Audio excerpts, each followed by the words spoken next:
Hello friends, welcome back to our channel. আশা করছি আপনারা সকলেই ভালো আছেন। আজ আবার চলে এসেছি এক নতুন রেসিপি নিয়ে।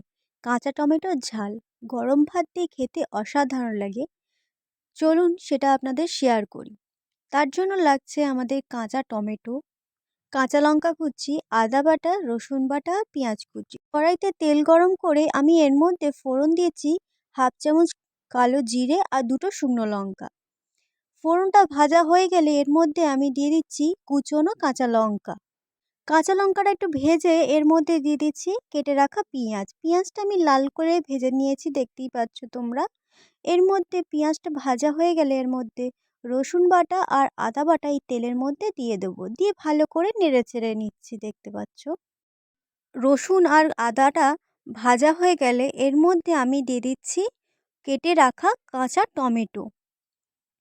কাঁচা টমেটো দিয়ে আমি দেখতেই পাচ্ছ তোমরা, আমি নেড়ে নিচ্ছি। একটু সময় নিয়েই নাড়তে হবে, যতক্ষণ না এই কাঁচা টমেটোর কালার চেঞ্জ হচ্ছে ততক্ষণই একটু নেড়ে চেড়ে নিতে হবে। তোমরা এবার দেখতেই পাচ্ছ কাঁচা টমেটোটার একটু কালার চেঞ্জ এসে গেছে।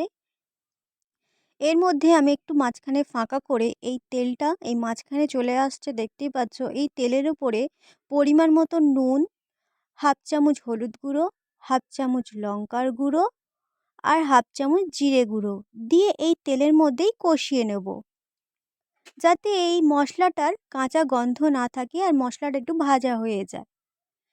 ভাজা হয়ে গেলে আমি এই মশলাটা টমেটোগুলোর সঙ্গে মাখিয়ে ভালো করে নেড়ে চেড়ে নেব। কিছুক্ষণ নাড়াচাড়ার পরে দেখতেই পাচ্ছ টমেটো থেকে আমার তেল ছেড়ে দিয়েছে। এর মধ্যে আমি দিয়ে দেব এক বাটি জল, যাতে টমেটোটা সেদ্ধ হয়। জলটা দিয়ে আমি একটু নেড়ে চেড়ে দিচ্ছি। টমেটোটা সেদ্ধ হওয়ার জন্য আমি এবার ঢাকা দিয়ে দেবো 10 মিনিটের জন্য। 10 মিনিট পরে ফিরে এসেছি, দেখতেই পাচ্ছ জলটা অনেকটাই মরে গেছে আর টমেটোগুলো কিন্তু সেদ্ধ হয়ে গেছে।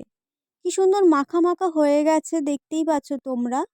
টমেটোর ঝাল কমপ্লিট হয়ে গেছে। আমি এবার 5 মিনিট ঢাকা দিয়ে রেখে দেব। তো 5 মিনিট পরে দেখতেই পাচ্ছ কি সুন্দর দেখতে হয়েছে।